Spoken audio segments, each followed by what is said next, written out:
I would like to begin this video by stating Mona Vanderwaal, that's my bestie and she did nothing wrong. Pretty Little Liars was iconic for its characters, twists and turns, and of course the almost omnipresent, omniscient villain A.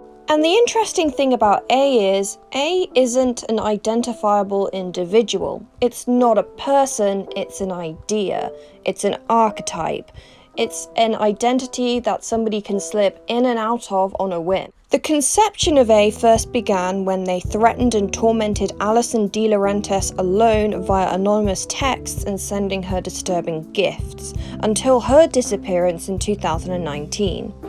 A re-emerges 1 year later, this time targeting Alison's friends, Aria Montgomery, Spencer Hastings, Hannah Marin, and Emily Fields, also sending them harassing messages and upping the ante of this torment. Let's examine some of the common motifs when it comes to A. The first, of course, is their self-identification by letting the girls know that this is A. They'll do this by leaving messages and signing off texts with the letter A. This is all part of control. They want the girls to know that they're responsible for the things that happen. So if something bad happens, they can't just put it down to a coincidence or some fluke. A caused it. A wants the girls to know that they are in control and they are the ones doing this to them. A is well known for primarily being a stalker. Stalking is a pattern of repeated behavior that includes unwanted attention, contact, harassment, or other conduct towards a specific person. Stalking behaviors may be committed in person, by following the victim, or monitoring and harassing the victim electronically. Stalking is the primary action that A takes against the girls. They will stalk them in person and take pictures of them, or monitor their own phones. We know that A has tapped their phones in the past because they've received messages from each other that the original person didn't send. An example of this is when Spencer receives a text from Aria. Aria had knowledge about her partner Ezra having a secret son he didn't know about. She hid her knowledge about this son from Ezra for a while until she eventually decides to tell him about it. And in the text that she sent to Spencer, she says it didn't go well, leading to Spencer confronting Ezra about the situation. But Aria never sent that text and she didn't tell Ezra about his secret son. A sent the text from Aria's number to Spencer knowing that Spencer would confront Ezra, him finding out that he had a son in the worst way possible, just to cause trouble. And A uses this monitoring to threaten and intimidate the girls with all of their secrets. This is standard procedure for A no matter who is behind the identity. Every single A has done this at one point. Each and every single one of the A iterations enjoy inflicting emotional and physical pain on the girls. The first ever A hits Hannah with a car. The second A puts them in the dollhouse and deprives them of food and water. What's interesting about Pretty Little Liars is that the majority of stalkers in the show are female. The Institute of Justice reported that 87% of stalking perpetrators were male. And in 1999, Paul Mullen, an Australian psychiatrist, identified 5 types of stalkers. The first is the rejected stalker. The rejected stalker commences stalking after the end of a relationship.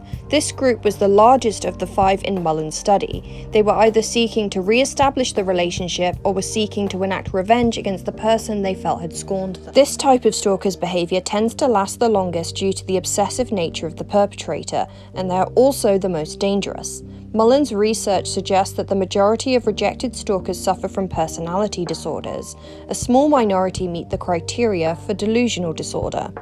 The intimacy-seeking stalker.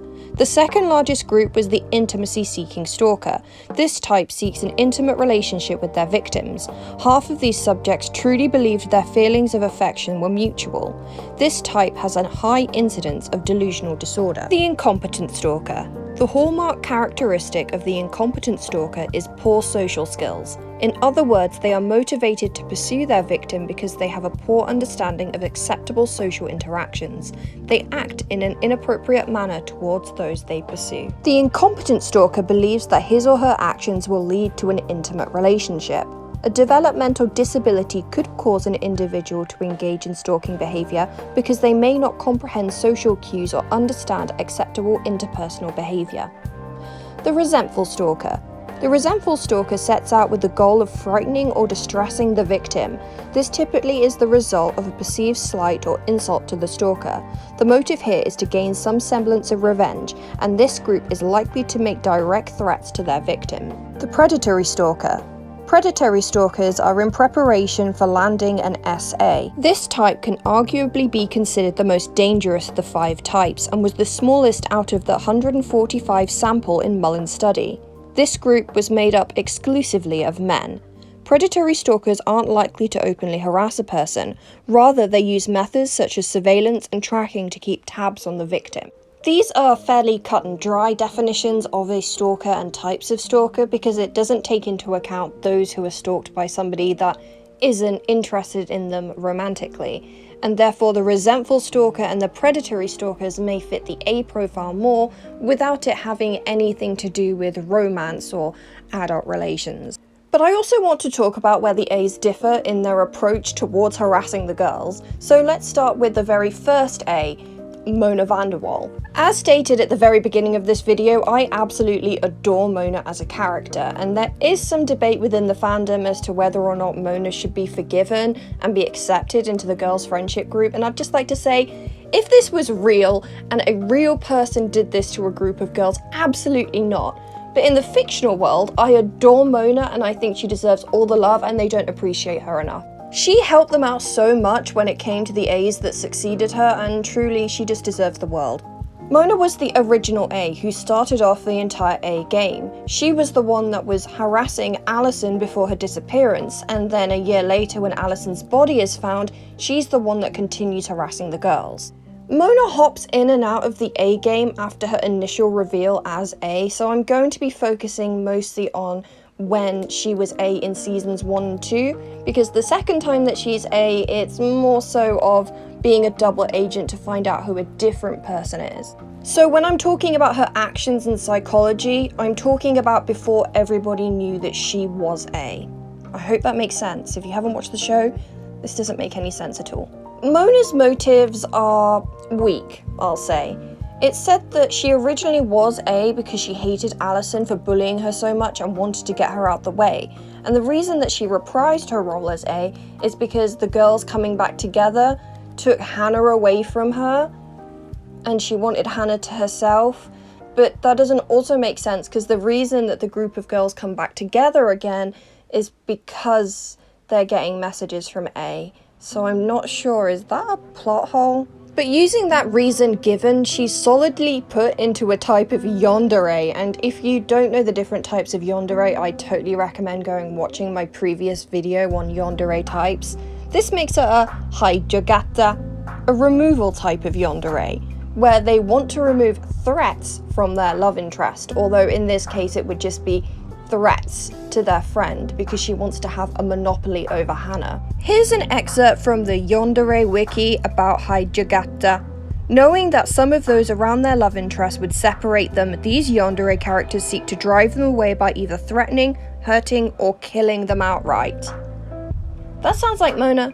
Something I'm not going to go into too much because I think it's really flawed is the idea that Allison's bullying of Mona gave her some kind of dissociative disorder, and it's implied to be dissociative identity disorder. I don't mind too much that they didn't put a label on it, because a lot of people are quite angry because it stigmatizes mental health, but I think if they did put a label on it, it would just lead to the stigmatization of a specific mental health disorder.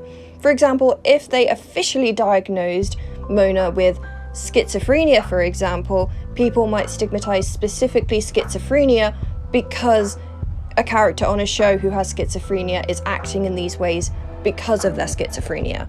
But people also think that it's kind of a weak motive as well, alongside the whole keeping Hannah to herself, trying to explain away Mona's actions with, oh, she's just crazy, that's why she did it. I kind of understand why that choice was made. You don't want to stigmatize a specific mental health disorder, but something has to be off there in order for a person to act this way. Mona's mental health is more so of a plot mechanic than an actual explanation for her behavior. She has a solid reason for hating Allison, but I think they really should have given her a stronger reason to go after the girls, because Her believing that the girls are taking Hannah away from her isn't a logical reason for doing what she did, and her just being crazy is really weak. So I'm not really going to talk too in depth about mental health disorders in this video because, well, Pretty Little Liars doesn't handle mental health very well to begin with. So I want to talk about some of the themes that are very specific to Mona, which will be very similar if not the same to other A's because she is the originator of A. Mona has serious control issues. She wants Hannah, that's clear. She wants her to herself and to be her friend. She also wants to control her image. She went from being the nerdy loser girl to being one of the most popular girls in school, and she needs to maintain that. She wants to have control over both her peers and her own identity. There is also a highly sadistic side to Mona. She enjoys the terror she puts these girls through. She lavishes it. She sees it as a revenge for them not stepping in when Allison was bullying her. That is the core points of A, so I don't really think I can talk about anything else because I'll just be repeating myself. So let's move on to the next A, CeCe Drake.